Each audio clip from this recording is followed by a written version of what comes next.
మరోసారి ఆందోళన బాట పట్టారు. చలో ఢిల్లీ మార్చ్ చేపట్టారు. దీంతో ఢిల్లీ సరిహద్దుల్లో ఉద్రిక్తత పరిస్థితులు తలెత్తాయి. భారతీయ కిసాన్ పరిషత్ 20 జిల్లాల సంబంధించిన రైతు సంఘాలతో పాదయాత్ర చేపట్టింది.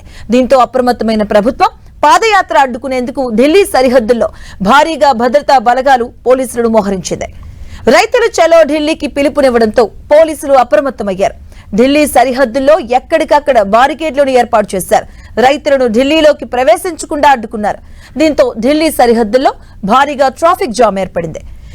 చిల్లా సరిహద్దులో వాహనాల రాకపోకలకు తీవ్ర అంతరాయం ఏర్పడింది. అటు నోయిడా పోలీసులు ట్రాఫిక్ అడ్వైజరీని జారీ చేశారు. ఆంక్షలు, దారి మళ్లింపుల గురించి ప్రయాణికులను హెచ్చరిస్తున్నారు. ఇక ప్రతి చెక్ పాయింట్ దగ్గర ట్రాఫిక్ పోలీసులు వాహన తనిఖీలు నిర్వహిస్తున్నారు. అయితే పంటకు కనీస మద్దతు ధర చట్టబద్ధతతో పాటు పలు డిమాండ్లపై రైతులు చాలా కాలంగా ఆందోళన చేస్తున్న కేంద్ర ప్రభుత్వం స్పందించడం లేదు. రైతులతో జరిపిన చర్చలు సైతం సముఖత చూపించడం లేదు. దీంతో కేంద్ర నిర్లక్ష్యాన్ని నిరసిస్తూ రైతులు డిమాండ్ల సాధనకు ఈ నెల 6న రైతులందరూ ఢిల్లీకి పాదయాత్రగా రావాలని రైతు సంఘాలు పిలుపునిచ్చాయి.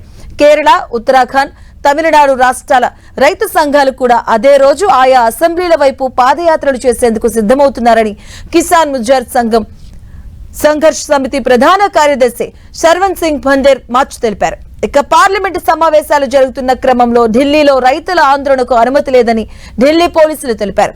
శాంతి భద్రతలకు విఘాతం తలెత్తకుండా ట్రాఫిక్ కు అంతరాయం కలగకుండా చూస్తున్నామని పోలీసులు తెలిపారు.